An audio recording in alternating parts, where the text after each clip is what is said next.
Pjesë e koncertit të madh të ndërimit të viteve, që do të transmetohet në Star Plus, ishin edhe grupimi shoqatës së tifozëve të Vllaznisë. Njërisi kjo pasi është hera e parë që në një event të tillë bëhen pjesë edhe tifozët Kuqeblu. Grupimi shoqatës së tifozëve të Vllaznisë me në krye organizatorin Sander Dema i dhuruan mjeshtrit të madh Besnik Qinari fanellon Kuqeblu. Në këtë atmosferë kaq festive është kënaqësi e veçantë dhe shumë e madhe për ne tifozat që jena pjesëtar në këtë me mramje kaq të mrekullueshme, me njerëz të mrekullueshëm, të ftuar mrekullueshëm, këngëtar të mrekullueshëm, njerëz të mrekullueshëm, shkodran, nishat në botë. Tifozit më të zjarrt të Vllaznisë, Besnik Qinarit, grupi i shoqatës tifozave të Vllaznisë, do t'i dhuroj fanelen e Vllaznisë, e cila është gjaja më e shenjtë për ne tifozat, për ne shkodrant. Edhe ç'është bën mu i bën grus. Kjo është një vlerësim shumë i madh.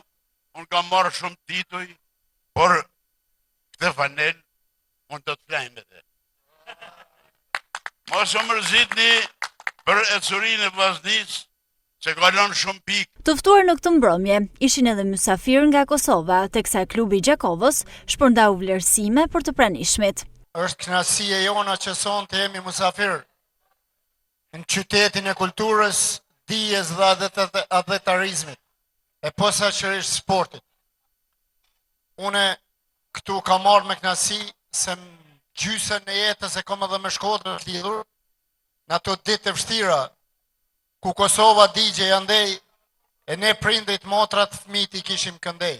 Vërtet, jemi rrit me betet e Shkodrës, vërtet, jemi rrit me këngët e Bigdojës, vërtet jemi rrit me këngët e Bujar Qamilit, po Shkodrën e lidhin shumë herët me Gjakovën, lidhjet e forta që nga pas përpara baballarët tanë. Grupimi shoqatës së tifozëve të Vllaznisë krijua një atmosferë ndryshe, ku goshetua muzika, sporti edhe miqësia mes Shkodrës dhe Gjakovës.